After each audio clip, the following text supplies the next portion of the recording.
Hello, folks. Hello. Hello, Hello. hello, hello, hello, hello, hello, hello, hello, hello. Can you hear me? Can you I've guys only hear got me? one ear, man. I've got one ear. Put another ear in, man.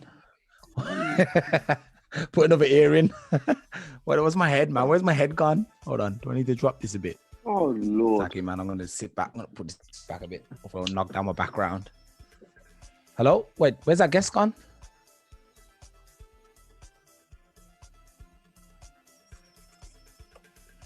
Hello? Where's our guest? Can you hear me? Oh, you ain't got your headphones in. I can hear you, but it's not very loud. I'm not loud. What do you mean I ain't loud? Oh, wait, 1 second. Let me turn off this music.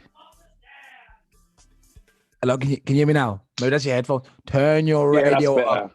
Turn your radio up. Well, my phone. You wasn't live through my phone, man. Is that what it was? Okay, right there. Here's our Yeah. guest. Tonya Kelly. Did you read a biography? So you know, I assume you did. That was some serious detail, man. You sent over some serious detail. Hey, Tonya, how's it going? How are you? Hi, Nigel. This is my home Hey, girl. Tanya, you all right? Nice meeting you both. I can see you now. Feeling good, feeling good. Tanya is my home girl from, wait, let me get this right. Ohio. Wait there, 1 Wait, sec. Ohio. Is that right? Ohio. Ohio. You know, O-I-O. is it look hi hi or Y-O-O? So it's Ohio. So like O-H-I-O. Ohio. Is How that we roll. O-I-O. I didn't even, like I said to Tanya, she was on our family affair podcast in the week, and I was like, I've never thought I would have a problem saying an American name, but then she said Ohio, and I was like, oh my god, Ohio. Ohio. You can't say Ohio. Ohio. I don't feel like it sounds like that. I feel like it sounds like Ohio. Ohio. Yeah, man. You're no. easily clean, No, brother. O-H-I-O. Ohio. Ohio. You must have. Well, man. Man. It's Ohio. Ohio. O-I-O. Anyway, welcome to Blackopolypse. Anyone got the streaming exactly? Looking if there's anyone actually watching. I don't know. Has anyone got a stream open? On YouTube. Actually, I think I've got it. Actually, I do have it up. Yeah, I have it up. But I'm gonna actually turn it off. Oh, someone's Drew Green. Hello. Turn your camera right side up. I think it was talking to you. Where I'm located. Are you located? We're in Germany. You're like, Guten Tag, Guten Tag. Hey, Drew Green, what's going on, man? Thanks for joining us. Anyway, welcome to the Blackopolypse podcast. This is the 44th episode. It's great to have you with us, Tonya. Yes, I am excited to be here. Thank you for having me again. Last week was amazing. Great conversation, great topic. So let's do it again. Yeah. Actually, we're going to do this podcast based around you because you're like our guest. I hope you're going to be more obviously a regular guest.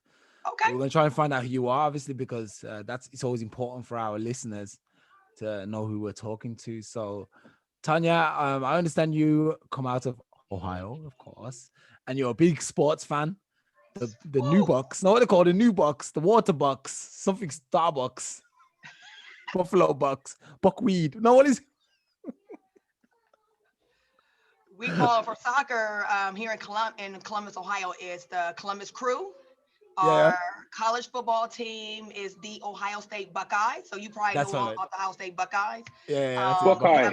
We have two NFL teams, not in Columbus, but one is Cincinnati Bengals, and then we have the Cleveland Browns. Those are our NFL teams. And then we have hockey, Blue Jackets, and we have the Cleveland Indians. That is our MLB, what we call baseball.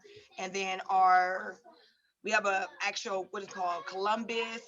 Hey, so I'm at school. So then we have a team which is called the Columbus Clippers. So that's like the D League. So we have a few sports, but my best is college football. It is back. It's coming back. October 24th is our first Buckeye game. So what I actually cover sports. So I cover the NFL, NBA. I cover Ohio State Buckeyes for the men and women's. Okay. And then I started my community organization. My daughter was bullied.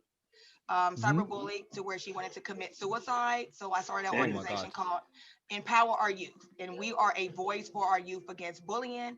And Mhm. what we do is that we spread awareness through anti-bullying education to our students and our youth and our community, and just Yeah. let them know that they don't have to suffer in silence, which we see so many times, not just in the United States, but across the world.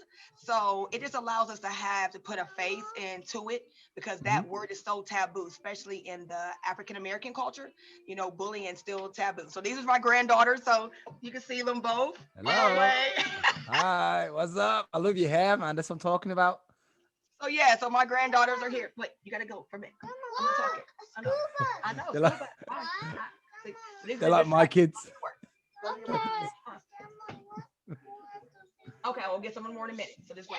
So yes. So and then I have teacher in the community with virtual distant learning coming into play with COVID-19. I started teacher in the community, and Yeah. what that does is actually we bridge teacher, which I'm an educator, to families and provide them assistance of how to navigate distant learning. So helping them, get a to-do list, or I call a schedule for their students, for their children. A lot of the same, I would say, virtual applications that I am using, they're using across the globe: Seesaw, Class Dojo, Google Classroom. So this also have a partnership, Yeah. teaching our families how to have a relationship with the school, so that when things do arise, and incidents and, discrepancy, or just pretty much having some just, conversations that are sometimes hard to have, building that relationship with your school and your teacher, and understanding that a teacher goes home also as a parent, but also making sure that when there is things that are happening, just again with distant learning itself, they know how to navigate and how to speak and how to advocate. We talk about self-advocating for our students and self-advocating for our families. So that is all about Tonya Kelly. I'm a wife, 3 children, 4 grandbabies, and again, sports, I live and breathe it, and it is back. So listen, it's Taco Tuesday. It's time to watch the sports.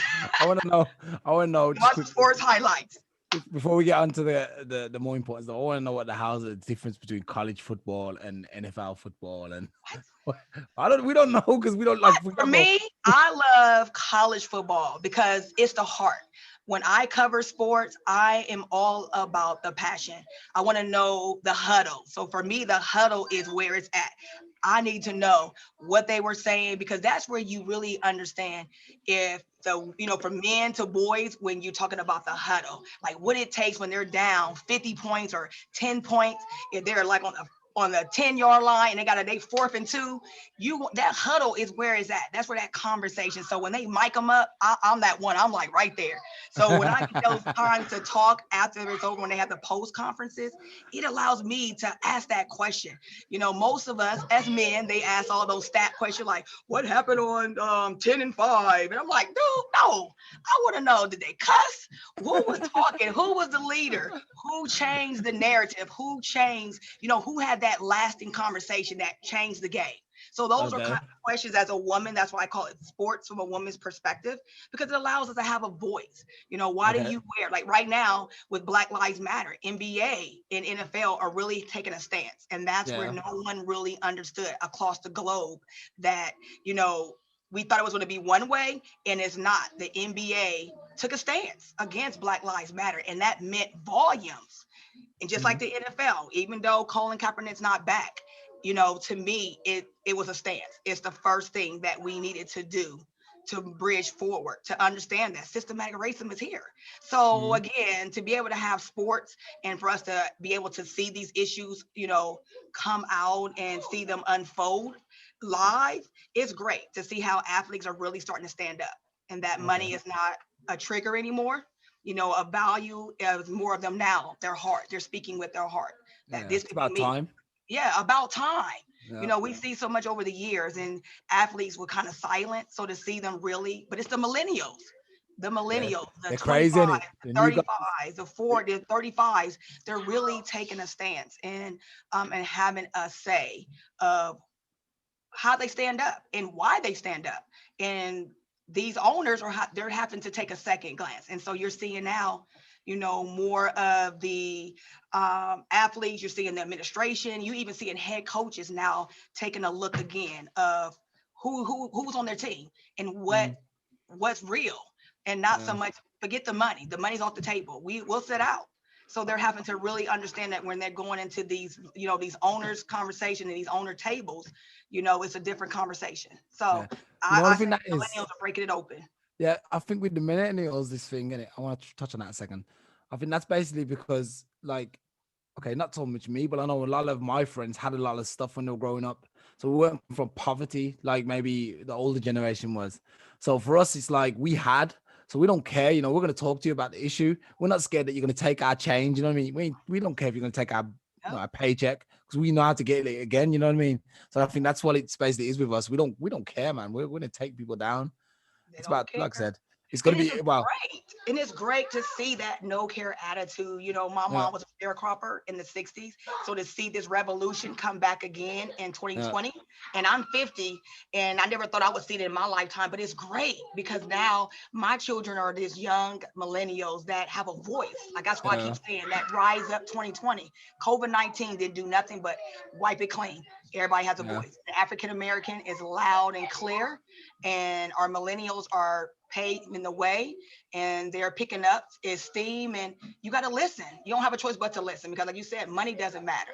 Status doesn't matter anymore with a millennial because they're entrepreneur in some right. Most of them are entrepreneurs, so they're used to grinding, and dealing with those different disparities that we see every day. They're used to that. So it's like, if you don't listen, we're not gonna make you no money. So I think, these major, teams and even the world itself, the globe is changing. So, I say rise we're in a up. good place. I love it. Finally, it's about time. Finally. What I want to ask you is, because you said something about obviously the empowerment of Black people. You touched on, well, basically that's what you're talking about.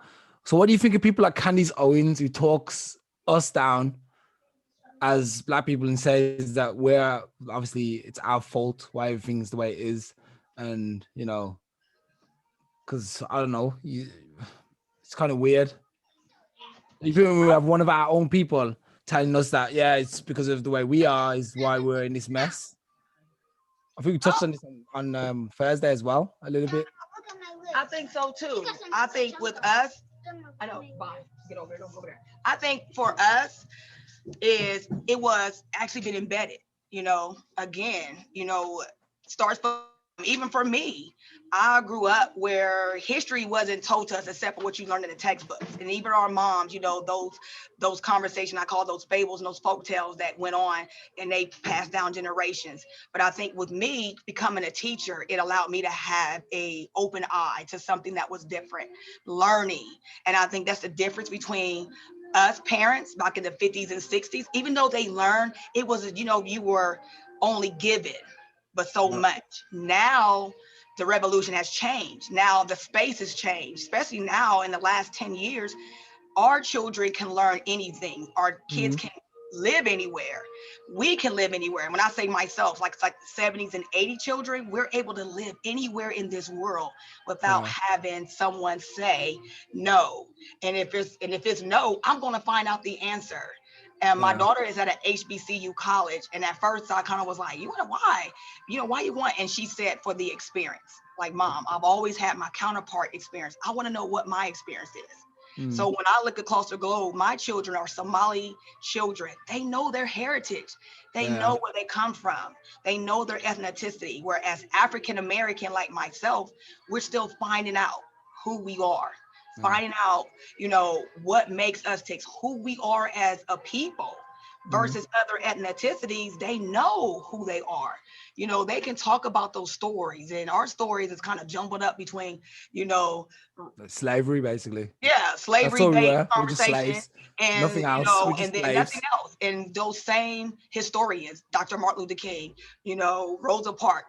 And now as a teacher, I'm able to share, and they share with me about other, historians that paved the way for us that we had no clue even about until I became a teacher. So it's great to learn from other cultures, because now as an African people, and they always keep saying, well, it's our fault. No, it's not. I don't think it's not our fault. I think it's our fault with the way the world was. The world was not set up back then for us to know. Because I think when you know, you can do better. When you know, you can grow. So that no was no longer there for us.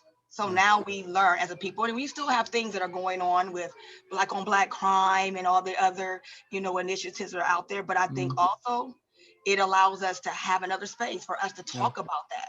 And it's the funny you prison should say that. so Just to cut you off a second, it's nice that you say that, because when Candice is this is the first time I actually figure out where and who Candice Owen is probably trying to appeal to and talk to.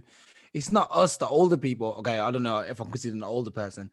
If she's referring to the younger people, now these guys should be able to utilize all the opportunities available to them. They should be able to. There's no argument for them.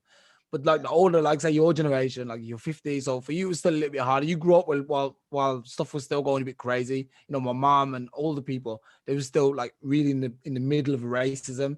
But the younger people now, we've got like all the opportunities to say, yeah, you know what, I'm gonna go to university, I'm gonna go and start a business. So yeah, I understand that now. The newer generation, they've got no reason to cuss and say, oh, we didn't make it because there's like this whole stuff stopping me. There isn't actually. So now I understand what you're saying, and I kind of understand what she's saying, because I'm always like, when I listen to her, I think to myself, what is she talking about? But if she's just trying to appeal to the youth, say the 30 and younger, then maybe she has a point. Maybe. I'm not a fan. I'm not a fan. I can't say I've actually heard too much from Candice Owens, but what you got to remember, in every society, every race, every colour, there's always going to be one person who says that the grass is blue and one person who says that the grass is green. So this vision of, oh, all of us black people, we're all going to hold hands, we're all going to get on, it's a fallacy, because you can go to many countries in Africa where black people have treated black people just as bad as anybody. I think in terms of the racism, though, most certainly, yes, we definitely see like we're making some kind of inroads now. More people are aware. I've had conversations with white people about racism, which I wouldn't have had that conversation with them, before COVID-19. It would never have been a thing. It would never have been spoken. No one would have said to me, have you ever had racial abuse? Because people just didn't. But I think, yes, if we'd have had this openness that we have now 100 years ago, then we'd be living in the Star Trek generation now, because we'd have moved past all this, oh, I'm going to shoot you, oh, I'm going to bomb you, oh, I'm going to take your oil. But this higher level of thinking, which we now are starting to embrace, and that's people of colour and other races, it can only take us on a better path. Because once you're more open, you get things off your chest, you actually feel better. You know what I mean? You actually feel like you've got a voice in the world. So, you know what I mean? For me, it's been a big thing. The biggest thing in my lifetime to do with kind of any kind of significant pressure on authorities and the synergy across countries. Because if you think about it, when things have happened in America before, it's just normally just been America, and what little news comes out, that's it. Obviously, the rest of the media report what they want to report. So it's never, oh, these people of colour got beat up. It's, oh, they must have caused trouble first, or maybe they started a riot and that's why they got a beating. But, with Black Lives Matter, because, I'm trying to think of what countries didn't get involved. I heard that South Korea was involved, Japan was involved, Australia, New Zealand. Everybody. I mean, so there was countries where there's no black people, and they were going out and saying, no, seriously, man, I've seen marches in certain countries. There was no black people there, but they were going out marching for Black Lives Matter. So for me, that's a significant. And I remember I had a conversation with a lady, I can't remember her name at the moment. She lived in Oxford. And she always said to me this thing about the rainbow children, how they're going to change the world. She called them the rainbow children. And, how old am I now? I'm 46, 16 years ago. So 2004. So yeah, millennials, 2000. And it's happening, man, because they, like you say, they live by their rules. And they realise that they realise that the rules that we've all lived by have been reset. They can reset these rules. Look at Bitcoin. I mean, funny, you've got this computer software that can miss out your bank all completely. For a long time, the banks were like, oh, no, you're going to get ripped off. Now they're looking to invest in it. because they can see there's money in it. So that's the thing. Us serfs are meant, whether you're white or black, us serfs are meant to stay low. Stay low. Don't rise above your station. And then there's this panic because they're thinking, well, we don't want to miss out on that gravy train either. But most certainly, Black Lives Matter, the openness, the fact that people are more prepared to engage. It kind of showed you who the racists are. You know, the ones who refuse to kind of acknowledge that there's this problem. You know, obviously they don't realise because they're not this colour, but you know, they see the news. You know, they must realise there's a disparity between how many times I'm seeing someone's religion or someone's colour, but when I'm seeing someone of the same colour as me, we're not talking about their religion. Yeah. You know what I mean? What's all that about? So, yeah, man, it's a good positive thing. You know, really positive. Cool. And what I want to talk about is obviously touch on too is the bullying thing, because I was kind of bullied because I ended up in an accident when I was young, when I was a baby. Well, I burnt my fingers. If you can see on the picture, see this. Oh wow, okay. That's like, I just realized that was probably like 2nd to 3rd degree burns, man, because they actually deformed my fingers in the end. It's okay, I'm all right. I got over it. You know, I was only like 1.5 years old. It was unfortunate, but it happened. But obviously, you can imagine what that would have been like when I went to school. You know, kids, they have no heart, man. And they come up with, even my daughter was like to me the other day, you got a finger like a sock. Look at my finger. Look at what he said. I was like, no, it's back. Yeah. Oh my God. I was like, I'm back in there. I'm back in 1986 in nursery. Oh my God. With mean you kids. can hang your finger off the fireplace at Christmas, man, and call it a stocking. That's how your stocking finger. Stocking finger. Oh my God. You know, it got so bad. Your daughter needs to go on stage, mate. She's got banter already, man. She's got proper banter. Trust me, she's heavy. She's heavyweight. We're doing a show actually, so yeah. I'll let you know. I'll get her over there. A sock, you know. Sorry, man. So you already see. Can you imagine being in school? Can you even imagine? Trust me. That was just one of the kids. We had little Jamaican kids, you know, Jamaicans. The thing is, kids are cool because kids have no filter. No filter. The thing is, you don't actually realise.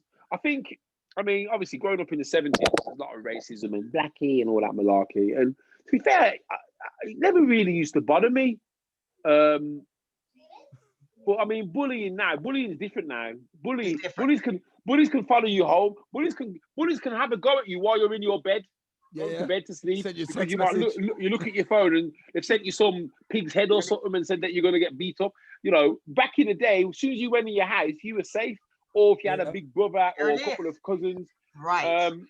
And I think, you know, bullies, and I think every single child that does the bullying needs to go through some kind of re-education, or we need to find out why, because normally someone's a bully because of a reason. I mean, it's easy to say parents.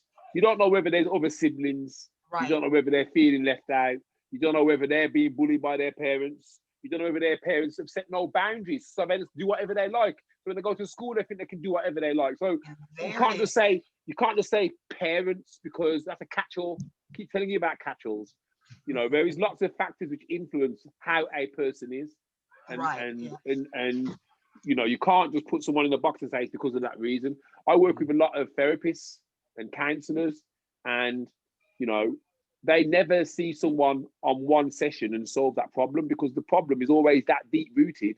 They've got to go way back.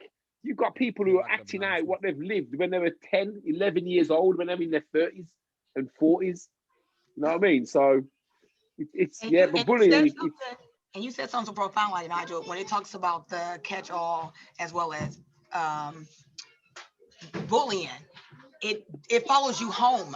And that's why, again, when my first daughter was bullied, it was still like 2005, where when you went home, you didn't ever see it. Just like myself, I was bullied, but it didn't never follow you home. So you had to deal with it in school, and you knew how to compartmentalize it. Now you have cyberbullying, you have social media, you have something that's relentless, that never goes away. These children, again, that's why we do the education for our families, to let them know how to be online savvy, because most parents are 50s, 60s, you know, they're 70s, 80s babies. So a lot of them, they send their children to school. They don't know that their child's being bullied because, again, it's what happened. It's the catch-all. You don't know what their home environment is. A lot of the bulliers that I have, you know, talked to and we've, you know, and mentored, they were bullied in the beginning. They were the bully. And it could have been, it's not even appearance. It could be just where you didn't have lunch money. Like, that's how trivial it gets. Yeah, Where, yeah. And for my daughter's story, it was none of those things. She was a cheerleader. It was just the fact that she had took up for another girl that was being bullied. And what the bullies did, they latched on to my daughter. Focus on your daughter. To focus off of her, and it went to my daughter. And I Yeah. say cyberbullying, it goes in those 6 different stages that they always talk about. It is relentless. It is distress. I mean, it literally never goes away. And then that's where I always talk about the teacher in the schools. There is no laws really governing cyberbullying. And that's where the language has to change across the globe.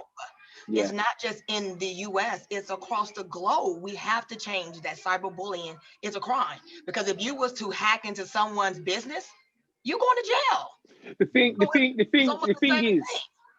The thing is, I mean, you'd never get it classed as a crime because someone would pull out some mantra about free speech. And you know that's the first thing. Hey, it's free speech. I can say what I like to who I like, and someone would pull that out. I think most certainly what needs to happen is that those, like you say, you know, you're mentoring bullies. Those bullies do need to be spoken to, but on a level of, well, why is this happening? And you know, you're right. A lot of things do play out. They play out. We've seen it ourselves as children growing up with our parents who played out how they were treated by their parents, who played out how they were treated by their parents. Who, you know what I mean? So there's this kind of this thing which is inherent. It's kind of learned. But you're right. A bully will turn from that, like you say, he's still somebody, and you become the victim. What I always found growing up was, and obviously I'm not advocating violence, but a quick thump to the head generally used to settle things, because when the bully realised that why that man thumps hard, you know, oh, let's be friends. Should we play football instead? You know, I had a couple of bullies when I was younger, and both of them I give some shot boxes to, and both of them became very, very good friends of mine. Well, we played football together, and knocked on my door, asked me to come out. Wow. This is after they called me all kinds of names, and I gave them a couple of shot boxes, and maybe. You know, I think it's different today, though. You know, I think it's different today. It's basically like you've got the social media, and then you've got like the peer pressure to go along with it. So bullying back in the day, you probably had like a guy and 2 of his friends who used to pick on you, know, hard guys with the leather jackets, and he used to be like, "Give me your money," you know. But today you got like all these guys all connected in social media. So you're on like Facebook, and you're probably in a group of your school or whatever it is. In my case, Harris Church of England. And everyone's in there, and then someone puts some stupid stuff about you in there. You got like the whole school laughing at you, and you know how detrimental that is for one's confidence. You know what I mean? It's like, oh my God. Yes, and that's how it is. It's like someone's confidence is gone based off of, again, because it starts with one person, and then by the time lunchtime comes, you have over 100 people, and it's not just students at your school. It can be outside. So again, the social media has relentless, where there's nothing that's governor. Is everybody's, like you said, that freedom of speech. But what about that child who cannot speak for themselves, who actually comes? Absolutely. I'm just saying that it's teaching them, and that's what we're teaching them, that self-advocacy, so that if the child does not have that environment to help them, which again, we might have it, but the other person doesn't, we're teaching them how to have that self-advocacy. That means to speak up, don't be silent, understanding tips and tools of how to deal with it, because everybody deals with trauma different, but we still have to make sure that they're understanding that no matter what it is, it's still wrong, but this is how you speak up for yourself. Do you think, and this is one of the problems that I think parents face and society as well, and I'm not just going to blame it on any particular leader, but when you look at the people in authority, the people who make decisions, their behavior towards other people, whether they're in authority or same age or whatever, and some of it does amount to bullying. You see it played out on the news all the time when certain people have got a mic in front of them. You know, how can we create a society where that isn't even a thing, when all around us is what we see anyway. You know, you have countries bullying countries, you have individuals bullying individuals, you have kids being bullied by their parents. It's a hard thing, man. It's a very, you know, boy, now I'm sitting here thinking about it, it's like, well, how would you stop that? I mean, I would imagine at school, I'll be honest, I probably would have been classed as a bully at some times. And my argument to that was that I'm black, don't mess with me. That boy called me an N-word. The boy called me an N-word 3 years ago, but 3 years later, I'm still like cussing his shoes and stuff, you know. And when I think back, I think, oh, God. But where, you know, when would I have made that cross between realizing I shouldn't be doing that and, you know what I mean? And I used to go to church, man, so it wasn't like I didn't know right and wrong, but I think I was defending myself as a black youth. And my kind of outward thing was, because I grew up in an estate where there was probably 3 black families. So the school I went to was predominantly white. I'm not saying I went through much racism, but when I defended myself and I stood out, I always kind of, I repeated what it was all about. So people knew, man, they're messing me once and they had it for the rest of the year in their ears. Like, I won't lick them in their ear. Blah, blah, blah. And when I think about it, yeah, I probably did bully some people. And my justification is, well, people tried to bully me, but did it make it right? No, it didn't. So it's a hard one, man. Starts off bullying. What is it? What constitutes a bully? Because, like I said, today's bully is it's covert. It's like racism, basically. It's a way of, it's an ego boost for the bully. It's an ego. You know, if you've got a group of people around you and you say, "Oh, look at that guy's big ears," and everyone's like, "Oh, you're the joker, you're the centre of attention." It's like, yeah, man, we're funny, you know. Makes it even worse when you have most bullying, they need a show. You need an audience. So, and it can be something as, the thing is, in the UK, we have this thing called banter. So, like, say me and Wayne and a couple of our friends was in a room, and you do the same in America, you probably call it cussing, or what's that thing? Roasting. Dissing. Well, you know, we'll sit in a room and I'll say, "Oh, Wayne, man, your teeth them buck like donkey," and you'll say, "Nigel, man, your head shining like the sun," and, you know, we'll have that banter around us, but that's banter. But then I've been in situations where I've been with a group of friends and the banter's been there, and then the man's flipped. The man's flipped out, said the wrong thing. I don't know, mentioned his mum, I don't know, but next thing the man's swinging. But it's banter. You know, where does banter become bullying? Where does just having a laugh? Oh, look at your dodgy shoes. When does it then become nasty? I suppose. And where do you intervene? Where do you then say, well, you know, that's bullying? It's his fault. You know, it's hard, man. It's hard. And I say fair play for trying to tackle it as well, though, because you know, it was called cracking when we were growing up. So we just got used to it. And, you know, and so now is, what do you call it? Cracking? Yeah, we called it cracking. So cracking is where, like, you make jokes. We called it cracking. Yeah, man. It was like cracking. We call it cussing, cuss bad word, banter. So you call it banter? That's what you call cracking. I've seen one of the mans them literally get off a bus because he was getting that much cuss word from the man's them. You have to get off the bus 2 stops early because all you could hear was I got up, we didn't see him again after that. He didn't hang around with us again after that. He jumped off a bridge. He jumped off a bridge. He's still alive, but he just stopped hanging around with us. And I did actually think to myself, did we go too far? But there's always a certain person in your group who was the butt, who was the one who got all the ribs and, well, look what your shoes them are. You just did, didn't you? But then was that bullying? Or was it banter? Or was it because that was our little crew of colour? It didn't matter. I you know what I mean? It's hard because the fine line comes with. That's where the fine line is. But we faced a different enemy back in the day, didn't we? Because we all knew that we had to stick together. So our jokes between ourselves was good. Then there became a point where it was like, oh, you're my enemy now. Don't matter about this racism thing. You're my enemy. We're gonna fight each other. Doesn't matter that you're my sister or my brother. You know what I mean? And that's, where did that start? because the compassion changed. Like, you know, even when we were cracking, there was a compassion and an empathy. Now students don't have none of that because, again, society has allowed us as well, especially for kids, to be where they can say and speak with no authority, with no respect, no empathy, no kindness, no just no kinder. So now it's where it's just almost like a free for all. So where we had we would always think like, okay, did I go too far? These kids don't. Their main thing is, did I go farther enough? Did I go far enough? So it changed the they're evil, man. I'm gonna go live in a cave. yeah, so it changed how everybody speaks and how they speak to you, and even how they speak. It goes back to respect of how they speak to teachers.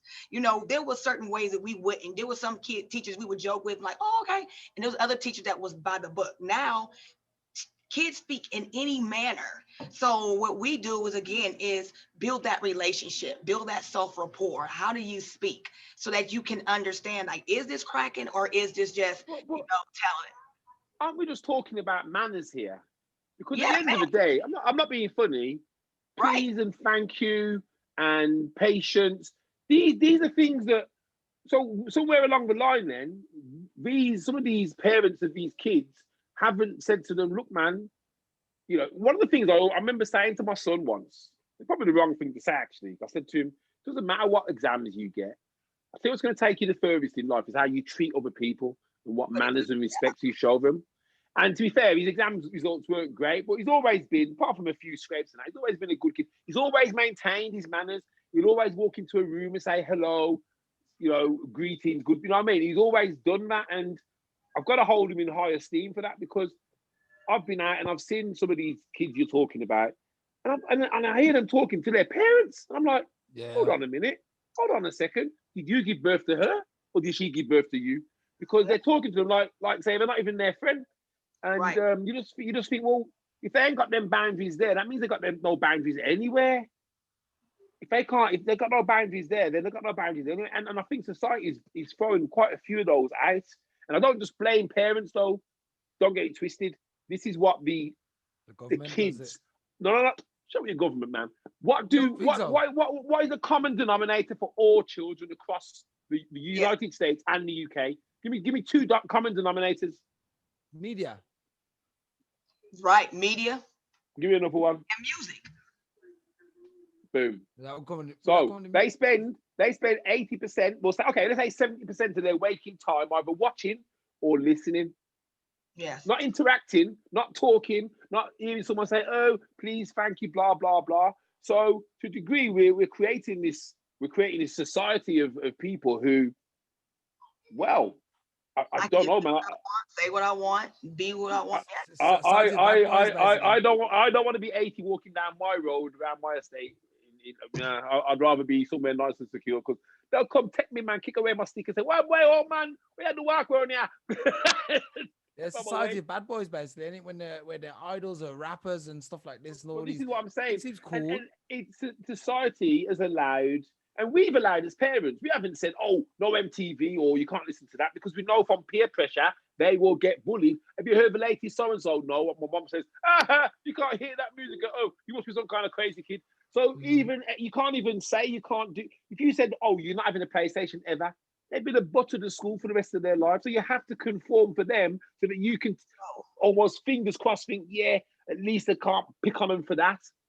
But what society is creating the media and the music. There's your common denominator. You can't even say console games, because this is deeper than all that. But it's the media. What have they seen? What images did we see after 9/11? What religion did we see most of after 9/11? I said to these guys the other week, I didn't even know what a Muslim was before 9/11.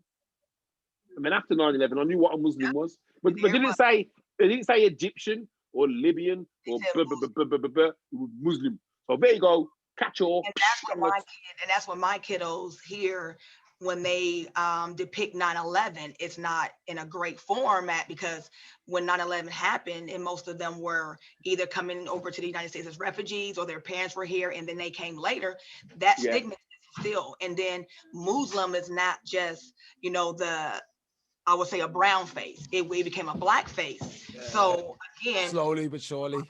So yes. We'll do it in a minute. So So yeah, it's society, man. Society needs. it's a power imbalance. That's why I keep saying Yeah. when when it comes to bullying, there's a power and it's an imbalance because there's no one to tell them no, like from media, from society, as well as their environment. The environment's changed. When we were growing up, there was a village and it didn't matter. Yeah, So yeah, yeah. there was still a village. There's now children are creating villages. Teachers and staff are creating villages in their classrooms. They're creating villages for them. So you have to still stand strong of making sure that they know, like a bully, everybody is different when it comes to the emotion. So you have to be understanding. I think too, we had to understand, even though we were cracking and we shouted back, we had an understanding of empathy, what that looked like. We knew when it got too far. Their kids now, they don't even know what empathy is. They don't know what kindness looks like because it's never been told to them. Yeah. So that's Do you how think our students. Do you think that there should be emotional intelligence should be something that's introduced to schools from, say, primary age? I mean, even though you shouldn't have to, because people should know good from bad, they should know kind from nasty. But do you think that there's something to say, let's introduce emotional intelligence into the curriculum and almost go back to teaching people how to be bloody nice and how to be respectful and to respect others? And Yes. Oh my gosh, Nigel, you're just saying that at my school, we teach characteristics called character ed. And character ed, we teach character ed and we teach social emotional learning. And again, all that is teaching our students how to be social conscious, have emotions. And I think with our school, this is why I love Horizon at my school, because when I came here, I was like, you teach emotion, like social emotions, how to speak, how to that's speak, fantastic. respect, characteristics. We talk about the 8 characteristics of respect, trustworthy, honesty, being a Fantastic. like those are things that are not in our school. It's almost like you took prayer out of school. It's like they took these characteristics out of school. And now bullying has taken place. And it's not just about, the bullier. These are subtle things, even with teachers bullying. So it has to be a whole combination of one. For me, I became an advocate because it happened to me and it changed my whole entire world. It changed my whole entire world. So I think that's an international movement you've got there, really, because I mean, if you could find a platform, a channel, somewhere to get that out on mass, because I think there's a lot to be said. I mean, I'm 46 now, and it took me to about the age of mid-30s to actually understand emotions, understand why I reacted to certain things, emotional intelligence. But then I'm not saying that a kid's going to get it because they're still young, but most certainly showing them from an early age, these are the way that you're supposed, that these are the positive ways of behavior and these are negative ways. It's not just about good and bad. And I know that church did a lot of that for a lot of people, but church has been diluted now. Church has been so diluted that people don't really go there for anything other than just to have some company on a Sunday most times still. We have got to go back to those moments where people just kind of appreciated each other. We had a kinship. We had a kinship when we was growing up. Kinship, respect, a total respect. But there's because like you said, this is a wide movement. I've talked to so many students and organizations across, but since I've started my company, that it's across. Like there's no federal laws in place to protect bullying. So only thing what we do is just try to advocate. That's making sure that they are aware of their voice. I think kids have gotten away from what their voice was. We had a voice automatically because our parents taught us, but our children are coming up now. The voice is kind of like sprinkled in between social media, what you see on TV, what you hear from the streets, and not so much understanding what your body, what your voice is, how powerful it is. Look what's happening right now with COVID-19, with the riots all over the world, with the globe and the world listening to us and seeing what we're doing. That voice is making sure that you are showing your independence. And you're saying, I don't like this, going back to just those small, like you said, characteristics of being empathy. That's a lot of it is just showing some empathy that a lot of students don't know what that looks like. So we do is that our students, we show them. I know my daughter in the background where from it. So, and we just show them that, listen, this is how you can be a voice. I know. Listen, when you're still at school, you can hear anything. That's what I told her last week. Like, I'm still at school, you can hear anything go on in my school. Hey, do you think them tunes sound smooth, man? Don't you think that empathy starts at home, though? Don't you think it's something that the parents? Yeah, but Wayne, it starts at home with parents who have empathy. What I'm that's saying the thing. to you can't catch up. What you got to remember is that society creates different people, and different parents are different to different parents. So, you know, one of the things I had to learn a long time ago was that I could not be angry or upset at somebody else's behavior based on how I thought they should act, because they're not me. They weren't brought up by me. They didn't have my mum, my dad go to my church, do this, do that, go to my school. So every decision that I make is based on me and my experience. I've actually seen people fall out with people. I've heard them cuss people because they haven't done something which this person in their head thought they should have done, or said something in their head the way this person thought they should have said it. So it's you can't ever catch all, because there's too many factors which influence a person. You know, there's parts of you which will be influenced by your mom. There'll be parts of you that will be influenced by your siblings. There'll be parts of you that will be influenced by Julia. You've been with Julia, what, 14, 15 years? You know, I'm sure that you're a different person to when you first met her, because there's certain influences that you've carried. And this is the thing. This is why you can't just get a brush and go, yeah, man, it's the parents, or it's because they're black, or it's because there is this, or because there is that, because there's too many factors which make that up. Parenting classes maybe should be an idea, possibly.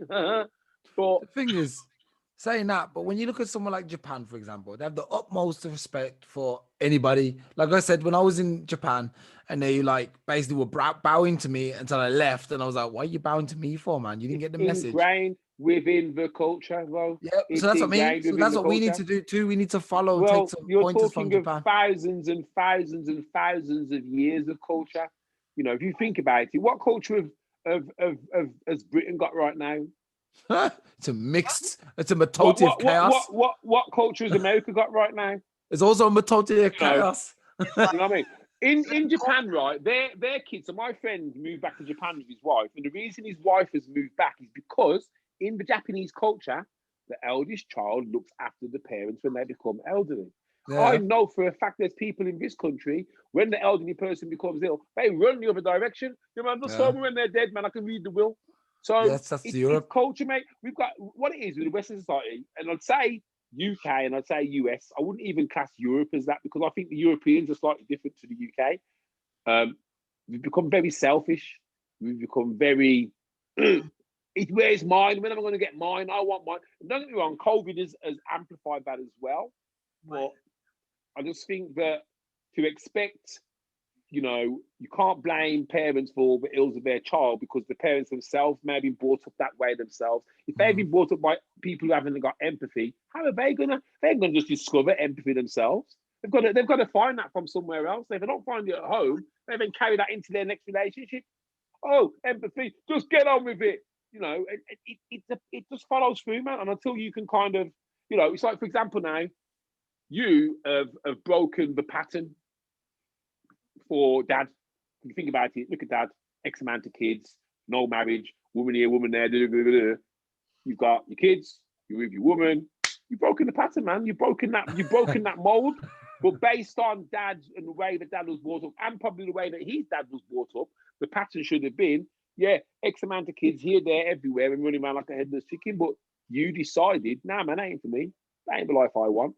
So, you know, you've got to find that inner strength. You've got to almost see the badness to realize what's better sometimes.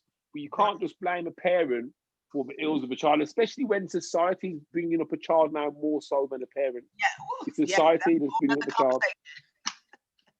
Sorry, man. I just took off. I'm passionate, man. I'm on fire today. Yeah, you didn't came all the way like, yeah. Well, it is. Right. It's like, Anyway. I tell you what.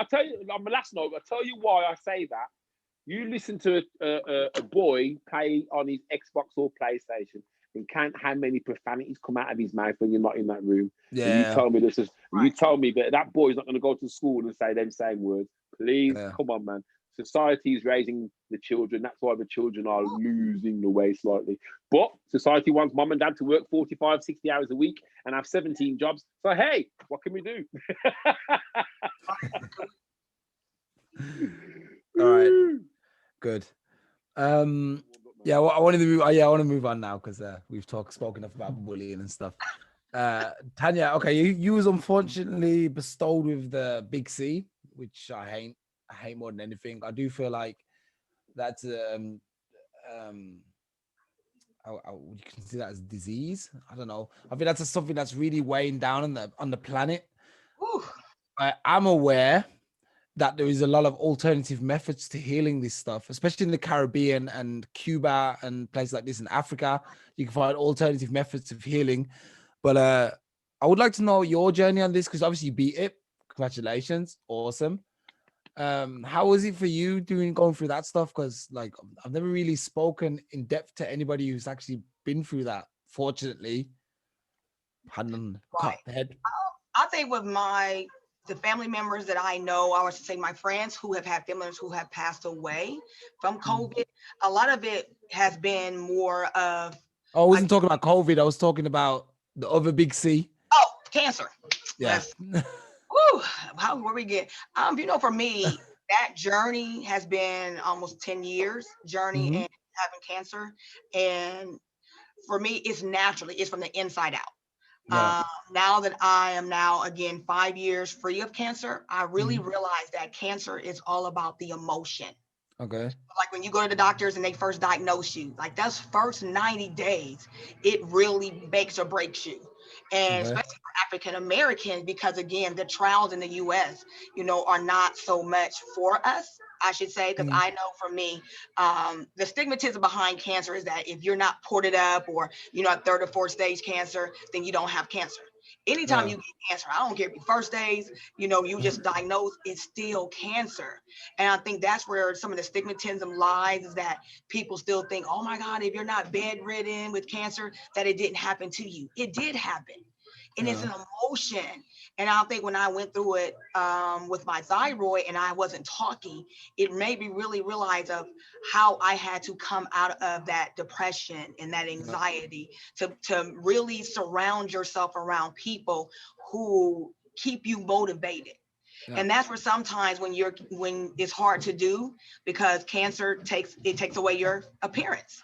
Yeah, sure. For myself, I was living as a bald-headed woman just not even 90 days ago. I was bald-headed, and mine was untreated alopecia, but just so many variables that happen for us as a woman and what that looks like. And I started again using natural holistic. And I know a lot of people say, oh, I'm gonna pick up weed and and all those different things. For me, that wasn't my route. I went to ginger. I went to like sea moss, things that were now really coming into play. Like the sea moss, that was something that I wish I would have picked up when I was going through cancer. It's almost like having a holistic approach, having oils, essential oils from the Caribbean, from Mexico. Turmeric is another, because with COVID, it's almost like another cancer, and you're starting to find these natural holistics that cleanse you from the inside out. And that's the thing with cancer. And me having family members who are right now going through cancer. I have 3 cousins, 2 women that are breast cancer, and I have a cousin who is dealing with colon. They're 3 and 4th stage. And when you're getting to those stages, you have the ports and you have the chemo, and you have to do what the doctor says, but you also have to be emotional ready. And I keep going back to that emotional, because people don't really talk about the emotion of having cancer. They talk about the physical portion and how you're supposed to look and act, but they don't really talk about the inside, like what is your faith and what are you putting in your body to clean you? like carrot juice was one that I used when I had thyroid. I started drinking carrot juice every day. It tastes good, but it actually, there's so many holistics to it. Carrot juice is beautiful, man. Oh, Nigel, I'm not sure about that, man. And if you put a I'm bit, not sure about carrot juice. if you put a bit of nourishment in there, and a bit of Guinness. Woo! And that's what I had to actually like start putting ginger and pineapple, mango. Yeah, that's better. Like we Mango, have I was gonna say. store called Trader Joe's. And that was the first time I heard what jackfruit was and what all the, you know, the natural holistic things that it gives you. Peppermint and eucalyptus, like aloe vera, things that I'm starting to learn. But it took me to actually, you know, get down and out for you to start really saying, like, I don't want to get on all this medicine after it's over. You know, what can I do to clean myself? And then again, also, it's some things you can't control. Liquor, you know, smoking. And so, I'm to be honest, I was a drinker. I mean, a social drinker, but I was a drinker, and not realizing that those empty calories, that sugar was really, you know, once you get cancer, it's there. It goes dormant, it goes away. As they say, you're in remission, but it never fully goes away. It just comes back in different forms. And a lot of it comes when you're stressed or when things are happening in your life as you start going through your journey.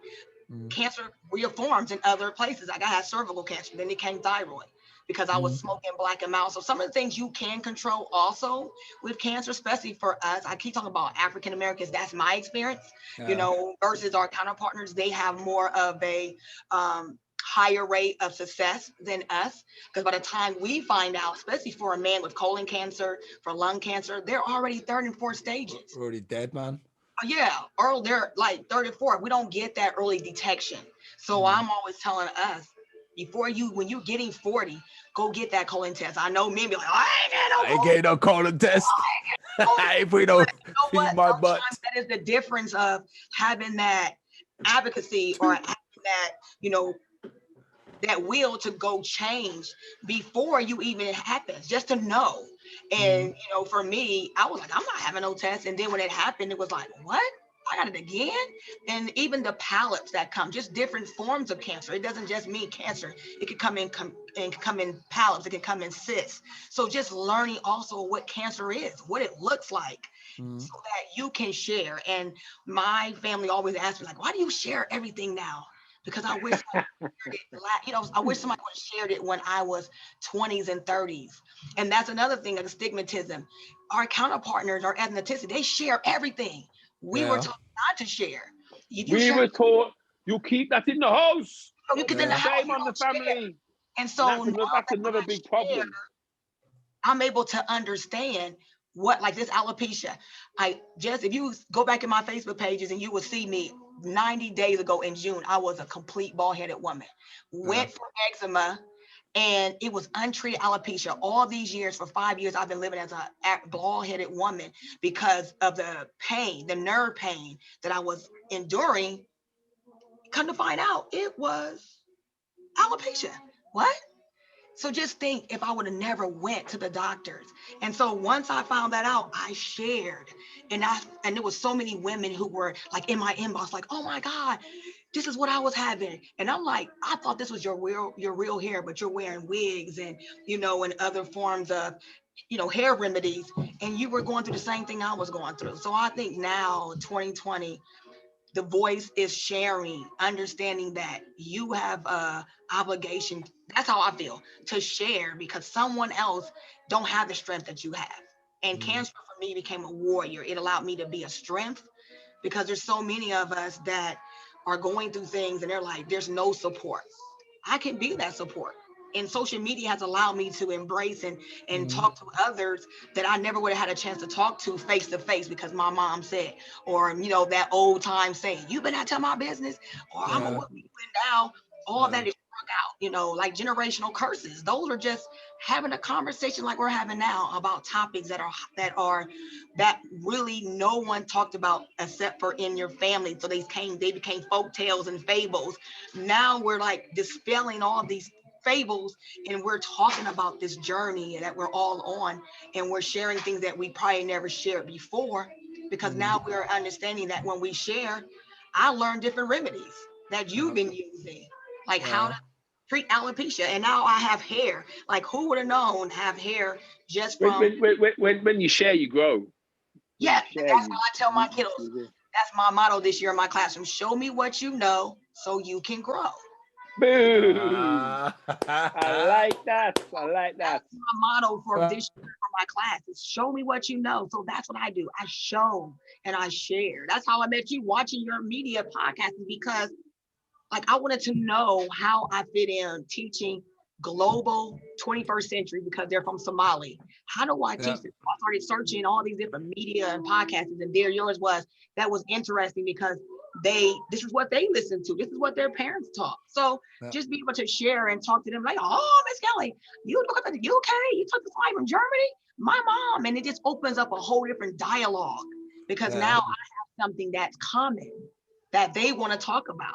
So I talk about me being on the show, and they're like, Miss Kelly, you know, and they're able to talk about it and share. So now it just allows me to have a dialogue and a conversation with my kiddos about just with you two guys. I have African-American men that are from the UK and Germany. They're like, Miss Kelly, my mom is there. My dad lives there. And we go there once a year. And so they share, like, Miss Kelly, can you get on YouTube? So again, it's just evolved to growing and being open to not be afraid of what someone's going to say. So, and that's what the cancer really has flourished me to be open and love and not be afraid that if I say something that is going to be hurtful or come back on me, who cares? I want them to know because I'm just like you. This is how I got through it. Mm. But let's just say you're still you're very beautiful at least. So regardless of what happens here, bald head or not, beautiful lady, man.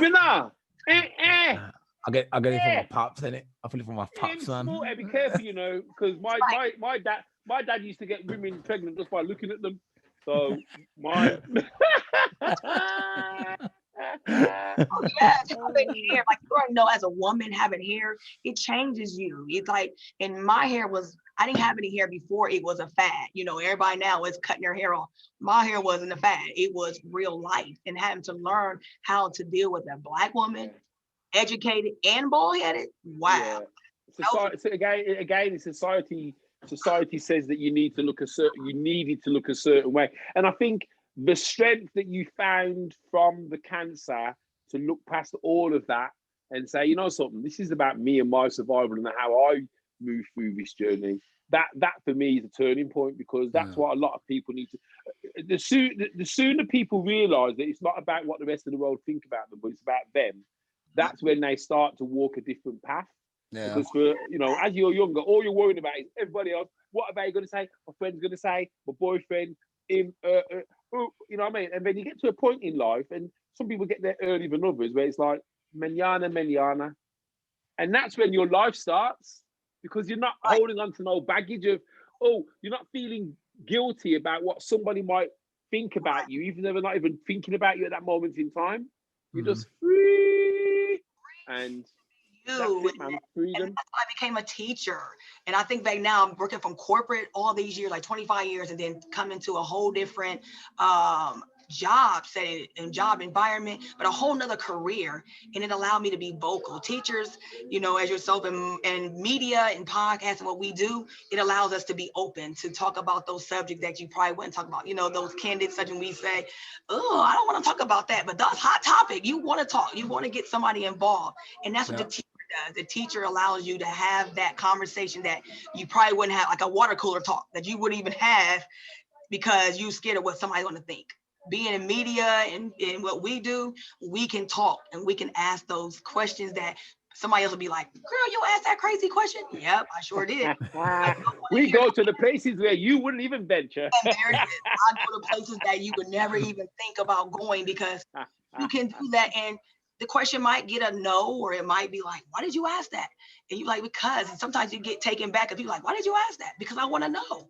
I don't want to debate. I just want to have a conversation about, again, that's what race is now. Race is now, it's a conversation. It's not a taboo no more.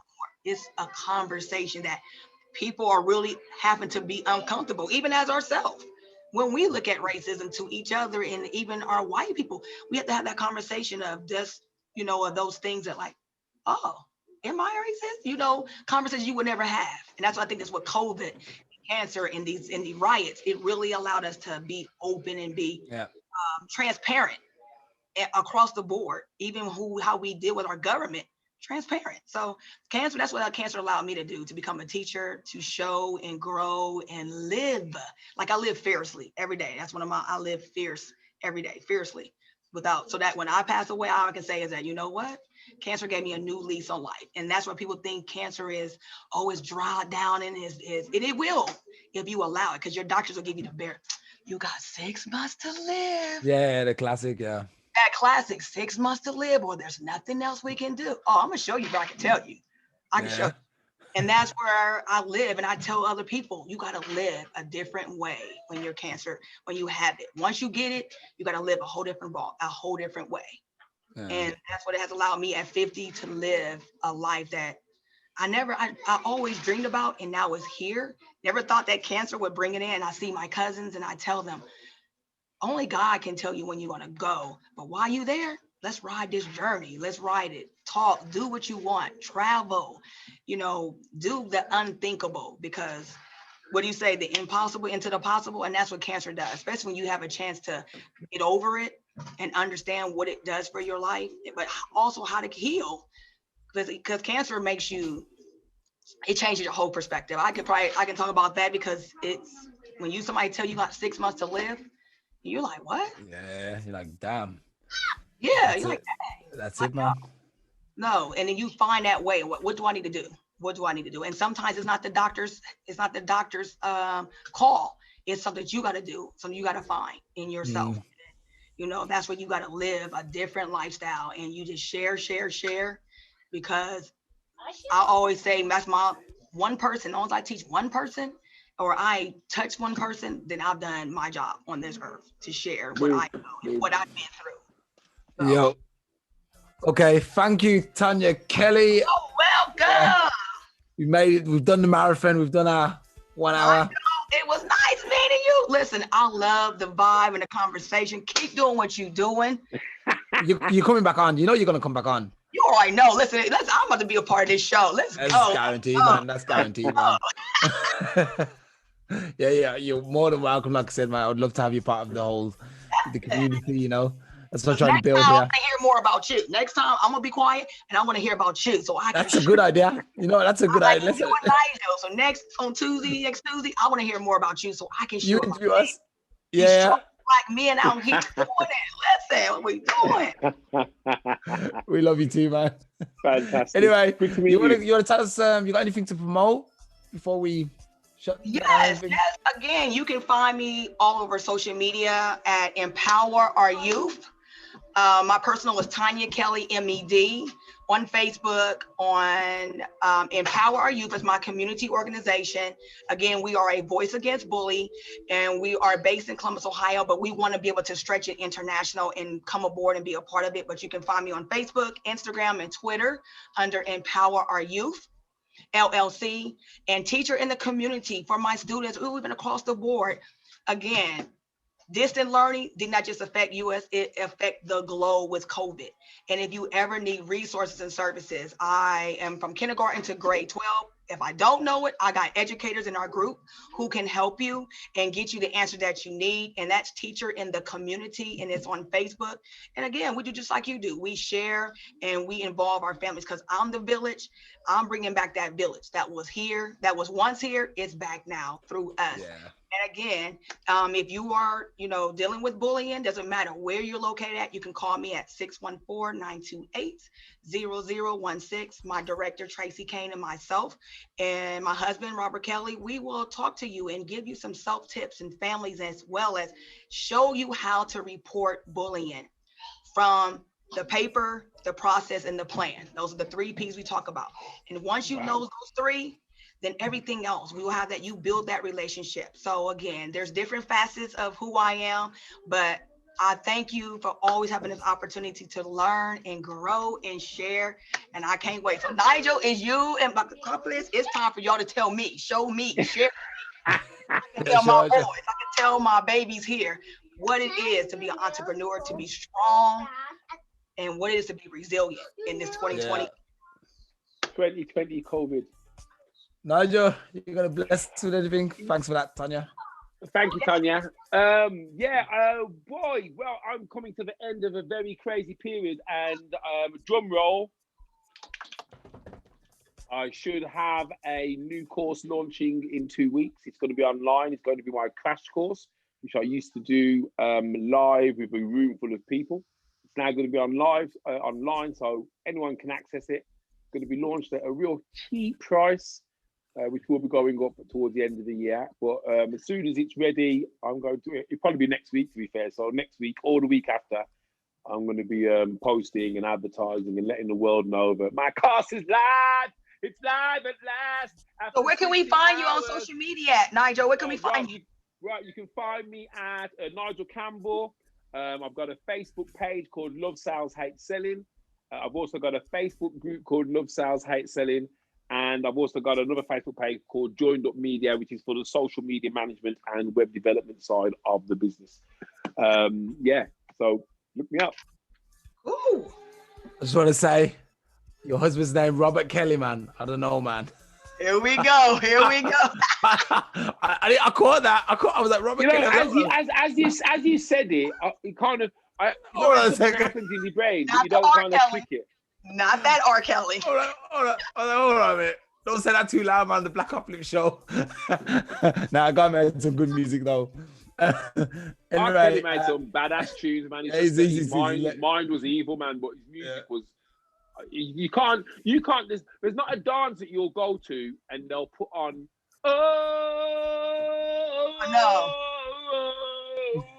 I'm telling you, the whole room will rock. It doesn't matter about what he's done. Listen, man, the tune's heavy, man. We're forgiving me sins for this one tune. Seriously, man. And that's how I feel. His personal life, but as soon as that step in the name of love, like it don't take but one song. Step in the name of love. Step in the name of love. Step in love. Step in. Anyway, Stop it, man. Thanks for listening to Blackopolypse. Leave a comment, subscribe to the channel. Join the Blackopolypse podcast group. We have a group too. We have a page, like the page, all the stuff. And man, we'll be hearing from you guys. Hopefully, I'll be hearing from Nigel next week. Hopefully, Tonya will be joining us next week or the week after when she's got time. No pressure, but you can willing to join whenever you're ready. Just let me know. Hit me up and say you want to do the podcast tonight. Or if you want to do your own podcast, let me know, man. I'm always available to jump on our own exclusive podcast. Tonya, do you do any blogging? Yes, I do blogging out as much. I do have a podcast, and it's Sportzkelz Diva, and it's sports from a women's perspective. So you can find me on Sportzkelz Diva, and I have a podcast for Sportzkelz Diva and Teacher in the Community. So yes, I would love to have you on my show and be able to come on, bring it to the States. So listen. Yeah, definitely. OHIO. They'd be shocked because obviously a black guy with an English accent is a real like. It's like, wait a second. They're finding it hard to get their head around, especially if I start speaking like I speak the Queen's English as well, like I'm from Oxford or somewhere like that.